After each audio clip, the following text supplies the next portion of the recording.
Ma'am, আমি এখন এখানে জিএনএম নার্সিং নিয়ে পড়ছি, কিন্তু আমি বুঝতে পারছি না যে জিএনএম নার্সিংটা পড়ার পরে আমি পরবর্তীকালে কি নিয়ে পড়বো বা কোথায় কিরকম কি চাকরি করব। এটা নিয়ে আমার খুব মাঝে মধ্যেই খুব চিন্তা হয়, তো আপনি যদি একটু গাইড করেন তাহলে ভালো হয়। আর মা বাবাও খুব চিন্তিত এই ব্যাপারটা নিয়ে, তাই আমি চাইছি আপনি একটু বলে দিন কি স্কোপ রয়েছে। দেখো, জিএনএম নার্সিং হচ্ছে একটা ইন্টিগ্রাল কোর্স, ঠিক আছে? এটা তুমি ওয়েস্ট বেঙ্গল হেলথ রিক্রুটমেন্টের আন্ডারে তুমি এখানে পড়তে পারবে।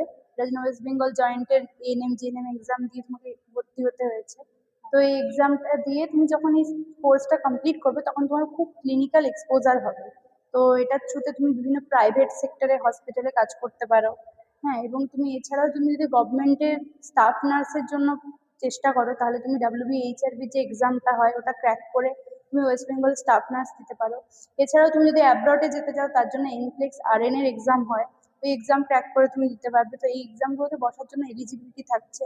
এছাড়াও তুমি যদি নর্সেটে অ্যাপিয়ার করতে চাও, যেটা কিনা প্রায় প্রত্যেক মাসে ৮০,০০০ থেকে ১,০০,০০০ টাকা বেতন হয়, ওটা তোমার মানে তুমি যদি ওটাতে অ্যাপিয়ার করতে চাও তার জন্য তুমি কি করতে পারো, তুমি ২ বছরের এক্সপিরিয়েন্স করে নিতে পারো জিএনএম এর পর, তারপরে তুমি ওই এক্সামটা দিতে পারবে।